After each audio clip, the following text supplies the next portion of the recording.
One. Good afternoon and welcome back to Oneida Live here in Oneida, Wisconsin. Today's Thursday, March 5th, and I'm Crystal Holtz, Senior Public Relations Specialist for the Oneida Nation. Today we have Councilman Jonas Hill from the Oneida Business Committee. And a big hello, Councilman Hill. And what do you have for us today? Siguli, thank you, Crystal. Yeah, it's a pleasure to be back on Facebook Live. It's been a few months of between some outside of work and between work, just been extremely busy. I was able to obtain my bachelor's degree finally after 20 years from UWGB in political science. Didn't really feel real until like a couple weeks ago. I got the actual physical diploma in the mail, so I'm like, oh, this is real. But yeah, so on April 16th, 2026, the LOC will be holding a public meeting at 12:15 p.m. in the BC Conference Room at the Norbert Hill Center for the following pieces of legislation: eviction and termination law amendments, elder protection law, and uniform commercial code. You will also have the opportunity to provide written comments for those laws until April 23rd, 2026. And then just to give you a little rundown of the amendments that are being proposed and that community members can, you can either show up to Norbert Hill Center or you can request a invite virtually through Microsoft Teams. And if you do choose to show up in person, it would be at the Norbert Hill Center on April 16th at 12:15 p.m.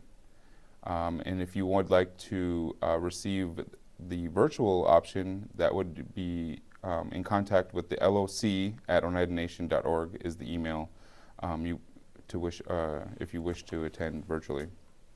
So some of the amendments for the eviction and termination law amendments is clarify when an owner is required to provide an occupant an opportunity to cure a violation before the early termination of a contract or eviction. Clarify what types of offenses qualify as a violation of law or rule or nuisance activity. Clarify and expand when an individual may contest a contract termination. Revise how an occupant's failure to vacate following the notice of eviction or a contract expiration is handled by an owner, and make other drafting changes to the law. So if you have any recommendations and you'd like to voice your opinion on the amendments of these laws, this would be a great time. For elder protection, the amendments are: establish a comprehensive framework to prevent identity, report, investigate, and respond to elder abuse, neglect, self-neglect, and financial exploitation. Establish a interdisciplinary team composed of multiple nation departments to coordinate case review, guide investigations, recommend actions, promote cooperation, and identify resources. Create a duty to report by requiring any person with knowledge or reasonable suspicion of abuse, neglect, self-neglect, or exploitation of an elder to report immediately to Aging and Disability Services or the Oneida Police Department.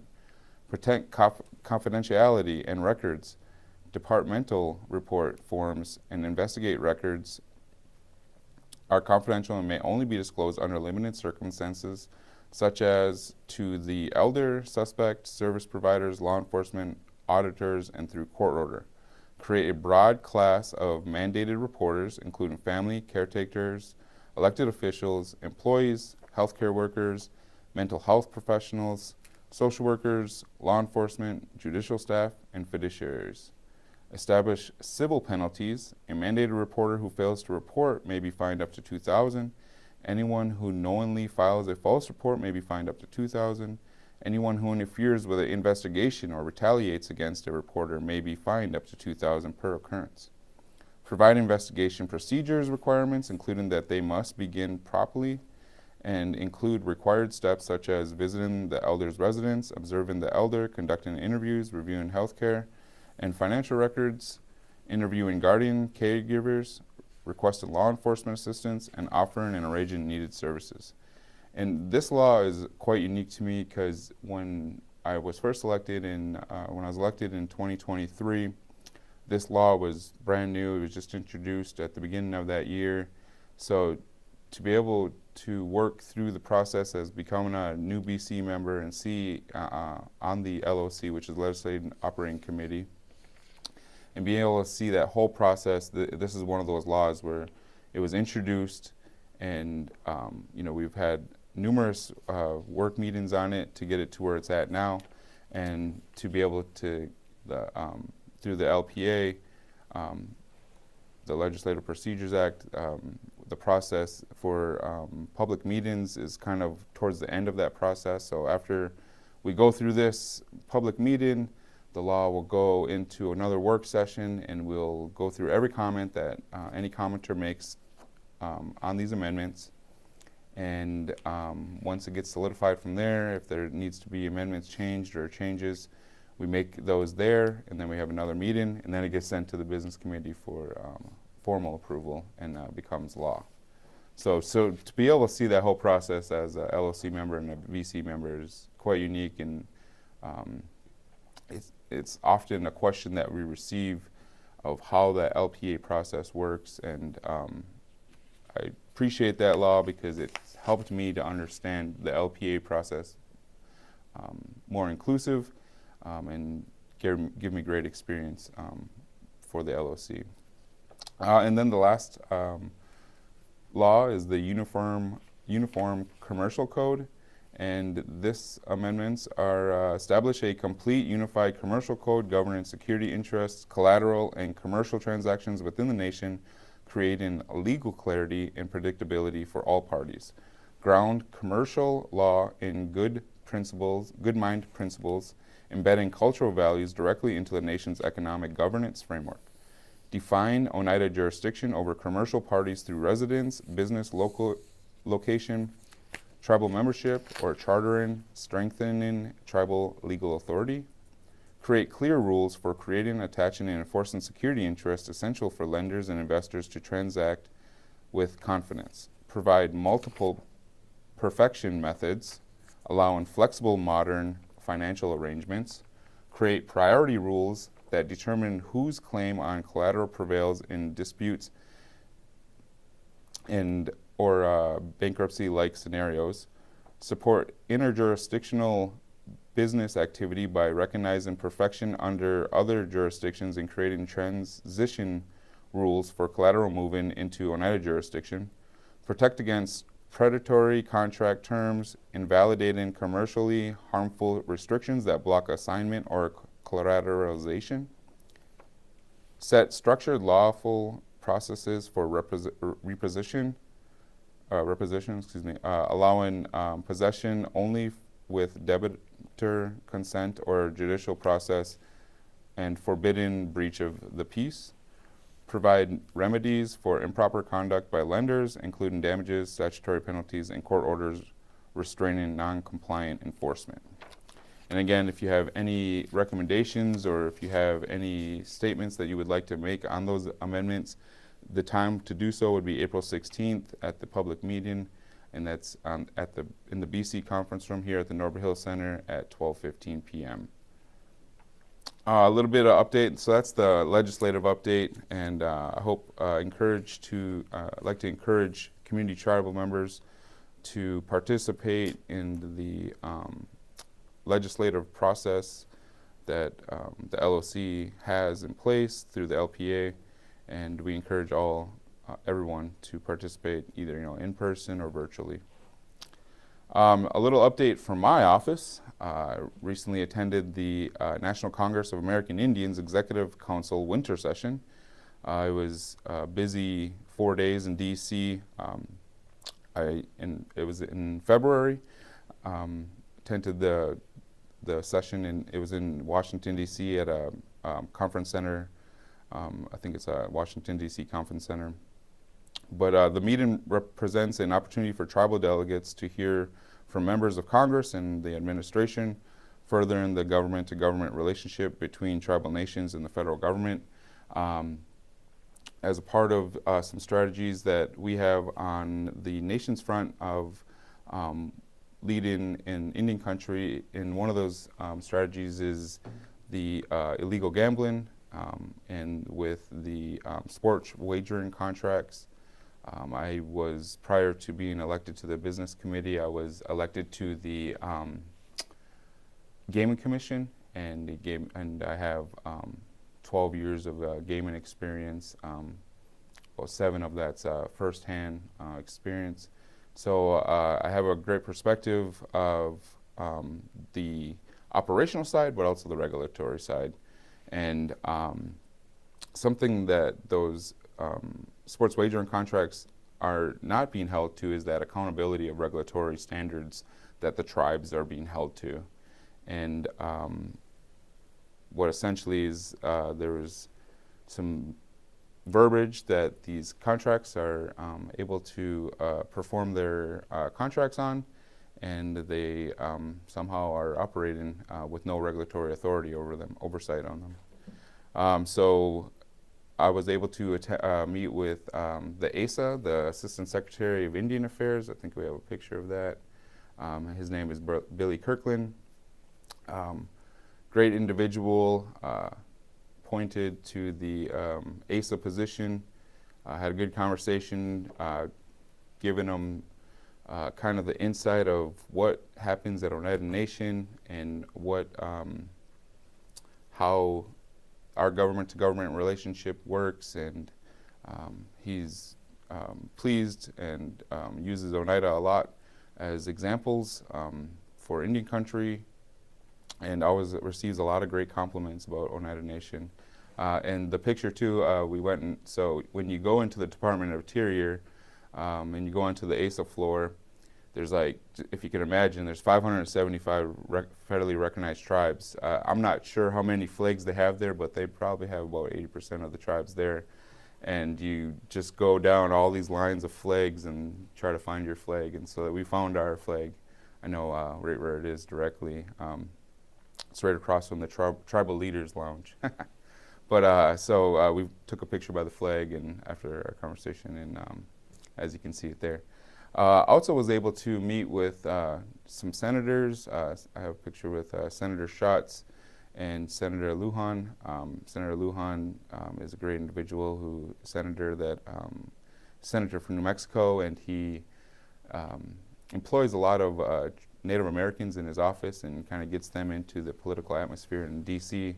And he has a great understanding of tribal issues and does his best to address those congressionally. And then, I got both of those, okay. And then, yeah, so just some of the other stuff was some CDFI funding. So apparently through this NACA program, CDFI funding was authorized by Congress in March last year, just hasn't been authorized, or it was authorized, it hasn't been released yet. So there's like, we were trying to get the investigative skills with Congress to figure out, was it with OMB or if it was a Treasury? Was it a part of like a person who got cut from DOJ that handles that transfer of funds? But those funds are important to the CDFI networks of Indian country. And so how that works is a lot of those smaller programs, CDFI, so like Bay Bank is the larger CDFI network. You got smaller loan programs in Wisconsin, and you go to them for like Section 184 loans, loans that are on trust land, loans that could be, federal land. So they have a better understanding of how that works, because you can't just go to a bank if you have a land trust to put the lien on the title for the land, because it's with the BIA, right? And then another one was with some NAHASDA reauthorization. That was another effort, is speaking with members of Congress to gain support for NAHASDA. And under NAHASDA reauthorization is the Indian Housing Block Grant. And that grant is quite vital to the comprehensive department, or housing comprehensive department. So basically like the rehabilitation houses, or like the remodeling of houses, that's where that funding comes from. And those teams is being able to remodel all those houses that are a little outdated. A lot of our housing structure is a little outdated, so getting them up to code and getting new windows and energy efficient housing, and then that that funding is quite important to housing. So Jameson and I were in D.C. Lobbying on those efforts with Congress. So in November, I was appointed to the Great Lakes Intertribal Food Coalition, so I'm a representative on the committee by resolution from the Oneida Business Committee, and this organization empowers tribes to achieve their food sovereignty goals. And so just to give you a little rundown, that if you receive a tribal elder food box, GLFC, Great Lakes Intertribal Food Coalition, works in partnership with Feeding America, the Eastern Wisconsin. So they work in collaboration with under this program called LFPA, which is Local Food Producers Act, and that's where that funding is derived from that, and that's from a farm bill. And not to get confused, because I've been learning all this, and so this is another effort for lobbying as well. But so this LFPA funding, it ends at the end of this year. And so some of the efforts that we've been doing on GLFC is trying to figure out new funding sources for the Tribal Elder Food Box, because that funding ends at the end of this year. And that's a huge priority for the nation and for GLFC and for all the other 11 federally recognized tribes in the state of Wisconsin. And that organization and the group, we've been in contact with, Native Farm Bill Coalition, Intertribal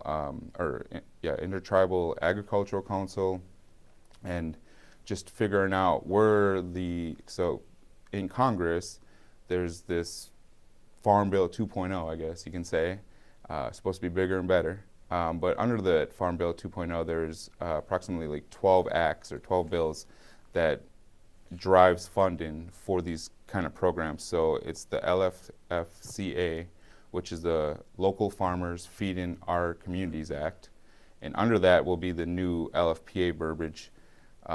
There's in the new legislation getting pushed on that farm bill. So been talking to Congress about that, and the funding is going to be there, but it's not going to be the same as what it was through the LFPA, which the tribes had a carve out for $90 million in LFPA funding, and in the LFFCA, there's a $20 million carve out. So trying to figure out if Congress would be in support of carving out more for the tribes to be able to further support that program, and then just being able to give that perception of what that tribal elder food box does to our community members and the members that utilize that box, and how important it is to keep that sustained. And the goal always for the nation and for Indian country is to find funding that's statutory, and that Congress will always obligate through funding under USDA, whether it's through a USDA or whatever program it may be. And then for GLFC, we had a quarterly meeting as well. That was my first quarterly meeting. We had that at Potawatomi. It was great. We got some presentations and be able to meet everybody in person. Otherwise, we meet every Tuesday and Friday on Zoom for that one.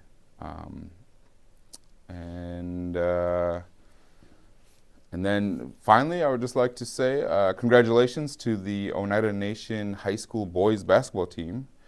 They were victorious in round 1 of the tournament and heading into round 2 of regionals. So come out, show some support for the team. They take on NEW this Friday, March 6th at 7 p.m. at the Turtle School Gymnasium. And there's an admissions of $6 for students, children, and adults.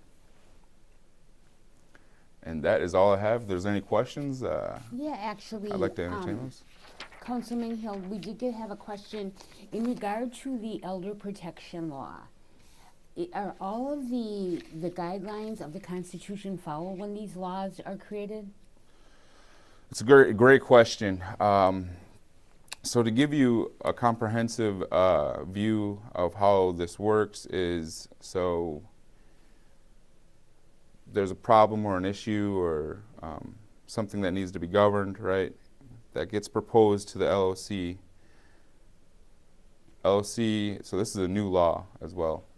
So LOC took this on. You know, they can either deny it or accept it. Accepted this, and then, so basically this is just the nation practicing their sovereignty by protecting our elders through this law and setting our own, what fits our communities, like our own protocols and standards for the community. In the part of the Legislative Procedures Act, that process, there is a legal review, right? And all the staff in the LRO, which is the Legal Legislative Resource Office, they're all attorneys. There's 3 of them. They do a fabulous job of being able to work side by side under our Constitution as well. But before this goes to the BC, there'll be a fiscal analysis and a legal analysis. And in that legal analysis, we'll outline if there is something that's unconstitutional.